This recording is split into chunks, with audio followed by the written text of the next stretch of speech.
शृणस्वा वै तो भूत्वा सर्वे ते कथयाम्याम्। हे गरुण, तुमने जगत कल्याण के लिए, जगत के हित के लिए आपने बड़ा अच्छा प्रश्न किया है, मैं बता रहा हूं तुम्हें, सुने। दुर्गति कथिता पूर्वं पुत्राणां च पापिनां, पुत्राणां धार्मिकाणां तु न कदाचित् खगेश्वरः। हे गरुण, मैंने तुम्हें पहले भी बोला था कि हर व्यक्ति एक पुत्र इसलिए चाहता है कि मेरे मृत्यु के बाद वो मेरे लिए पिंडदान करे, तर्पण करे, श्राद्ध करे। ये भगवान बोल रहे हैं, सुने इसको ध्यान से। प्राय लोग तो ये सोचते हैं, ज्यादातर ऐसे लोग सोचते ही नहीं, वो ये सोचते हैं हमारे मरने के बाद प्रॉपर्टी को रखाने को लिए बेटा चाहिए, इस संपदा को संभालने के लिए एक बेटा चाहिए, और उनके दिमाग में आता है ये वंश वृद्धि आगे के लिए बढ़े, उसके लिए एक बेटा चाहिए। लेकिन गरुण जो एक पुत्र चाहने के लिए जो एक विशेष बात है, उसको जीव समझ नहीं पाता। पुत्र की कामना इसलिए की जाती है कि पूर्वजों को पुमान नाक के नरक में जाने से वह पुत्र उसकी रक्षा करे, इसलिए एक पुत्र की जरूरत है। वह उनके लिए तर्पण, श्राद्ध, पिंडदान युक्त जो कार्य हैं ये उसको करे, पुत्र इसलिए जरूरी है। लेकिन जीव ने उसका अर्थ है गरुण कुछ और निकाला है। गरुण देवता ने कहा, भगवान यदि किसी को पुत्र नहीं हो रहा है और उसे पुत्र चाहिए तर्पण श्राद्ध आदि के लिए, तो फिर वो स्त्री पुरुष क्या करे? आप लिख सकें तो लिख लो, हो सके तो लिख लीजिए। पुत्र प्राप्ति के लिए भगवान नारायण 3 साधन गरुण पुराण में बता रहे हैं। वो कहते हैं यदि ठीक से हो गए साधन तो संतान हो जाएगी, बेटा हो जाएगा। और मैं बड़े प्रमाण के साथ यह बात यहां से निवेदन कर रहा हूं। भगवान कहते हैं, हे गरुण, बहुत लंबी आयु तक भी जिनको संतान नहीं है तो ये 3 काम कर लें, उन्हें पुत्र हो जाएगा। गरुण देवता ने कहा, भगवान क्या क्या है वो 3 काम जो पुत्र प्राप्ति में परम साधन है?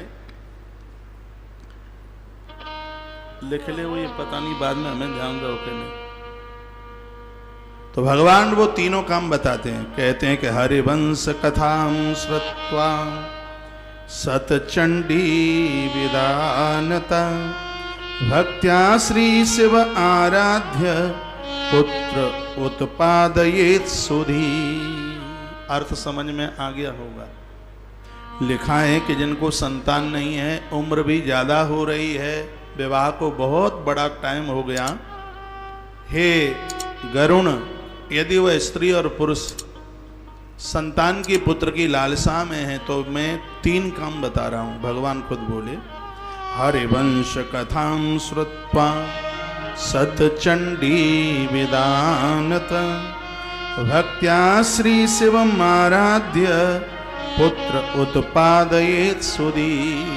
3 काम बताए। सबसे पहले बताया हरिवंश महापुराण की कथा।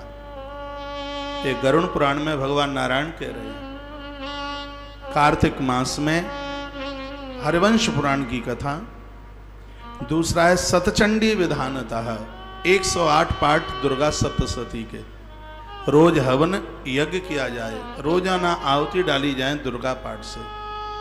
वह पति और पत्नी दोनों मिल करके बैठें, आहुति डालें, धरती पर सोवें, पूरे अनुष्ठान के साक्षी बने, दोनों पूजा पाठ करें, हवन यज्ञ करें।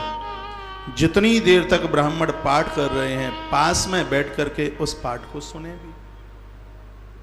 सतचंडी विधानता, उसको बड़े विधान के साथ सतचंडी हरिवंश पुराण की कथा, हरिवंश कथां श्रुत्वा, हरिवंश पुराण की कथा सुने। सतचंडी विधानतः, बड़े विधान के साथ सतचंडी यज्ञ हो। तीसरी बात, भक्त्या शिवम् आराध्य है, 1 महीने के लिए भगवान शंकर का 30 दिन के लिए कोई अभिषेक, कोई रुद्राभिषेक, पति और पत्नी दोनों मिलकर।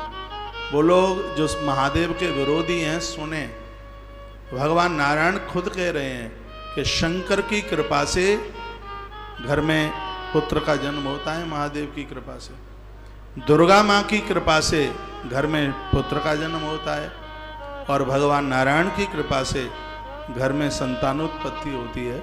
स्वयं नारायण गरुण को माध्यम बना के कहते हैं हरवंश कथाम श्रुत्वा सतचंडी विधानतः भक्त्या श्री शिवमाराध्य पुत्र पौत्पाद ईयत सुदी। पुत्र जन्म के लिए, संतान प्राप्ति के लिए भगवान ने बड़ी है सुंदर बात कही है। यह गरुण पुराण के प्रेत खंड का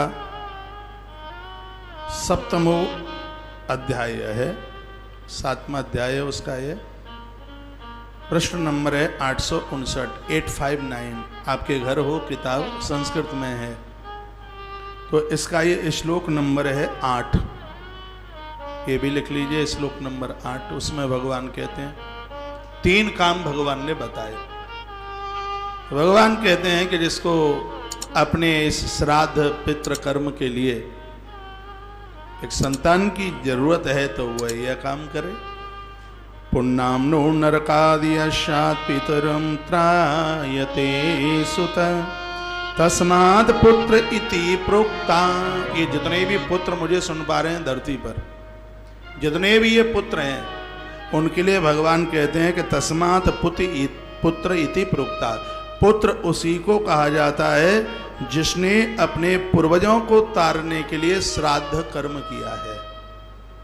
जिसने पूर्वजों के लिए कभी श्राद्ध कार्य नहीं किया, वह तो पुत्र कहलाने का अधिकारी ही नहीं है। वो पुत्र की संज्ञा में आता ही नहीं है। वो तो ये भगवान बोले, विधाता ने उसी को पुत्र कहा जो पूर्वजों के लिए, जिसने पितृ कार्य किया है, श्राद्ध कार्य किया है। आज की कथा इतनी अद्भुत है, कमाल हो जाएगा। ये तो जब आरती होगी लास्ट में, एक बार आपके मुंह से थैंक यू के आज पूरा देश धन्यवाद बोलेगा। बस आज जमे रहना अखाड़े में, बिल्कुल खड़े मत होना, जाना मत। भूख लगे तो लगे, और ज्यादा भूख लगने के बाद ही खाया जाए तो पेट भी आशीर्वाद देता है।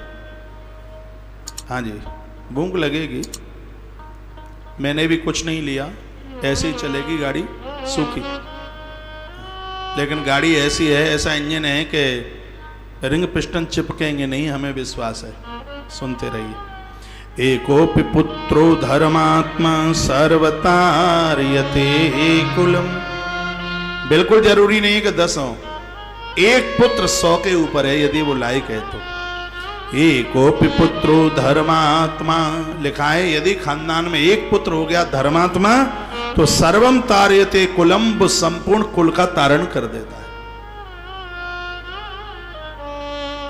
जो कहते हैं कि हम पुत्रहीन हैं, उनके लिए बड़े सुंदर 7 श्लोक लिखे हैं इसमें। आपको बेटा नहीं है, आपके भाई को बेटा है तो तुम पुत्र मानो। यहां तक कि नहीं, यहां तक बोल दिया गया है कि बाबा हैं 4 भाई, और 4 बाबा हैं 4, और उनके जो बेटे हैं यदि उनको भी संतान है तो भी आप निपुत्री नहीं है। जहां तक सूतक पातक लगता है 7 पीढ़ियों तक, और उन 7 पीढ़ियों तक यदि संतान है तो व्यक्ति पुत्रहीन नहीं है। लेकिन होना ये चाहिए एकोपि पुत्रोपि धर्मात्मा, वो पुत्र है कोई धर्मात्मा हो। देखा, एकोपि पुत्रो धर्मात्मा सर्वम तार्यते कुलम। यदि एक भी धर्मात्मा पुत्र है तो वो संपूर्ण कुल को तार देता है। भगवान नारायण गारंटी ले रहे हैं इस बात की। पुत्रेण लोकान जयति श्रुतिरेषा सनातनी। ये श्रुति का ये वेद वाक्य है। स्वयं वेद कहते हैं पुरुष अपने पुत्र के द्वारा लोगों को जीत लेता है। ये सनातन धर्म का ये वेद वचन है, इसलिए पुत्र होता है। इति वेदरपि प्रोक्तम पुत्र महात्म्यम उत्तमम तस्मात् पुत्र मुखम दृष्ट्वा मुच्यते पैत्र का दृढ़म। बताया घर में जब पुत्र होता है और पिता उसके मुख को देखता है, ऐसा बताते हैं कि संतान का जन्म होता है तो उस दिन या 2-3 दिन बाद या 8 दिन बाद वो पिता उस पुत्र के मुख को देखता है। तो यहाँ भगवान कहते हैं कि जब वह पिता उस पुत्र के मुख को देखता है, उसी समय से वह पितृण से मुक्त हो जाता है। कब? यदि उसने किसी धर्मात्मा पुत्र को जन्म दिया है तब उस ऋण से मुक्त हो जाता है। पौत्र से स्पर्श नाम मर्त्यो मुच्यते या ऋणयात्र्यात् लोकानंदे दभि प्राप्ति पुत्र पौत्र प्रपौत्र के। पौत्र के स्पर्श से देवता पितर ऋषि ये सब तृप्त हो जाते हैं यदि वो धर्मात्मा है तो।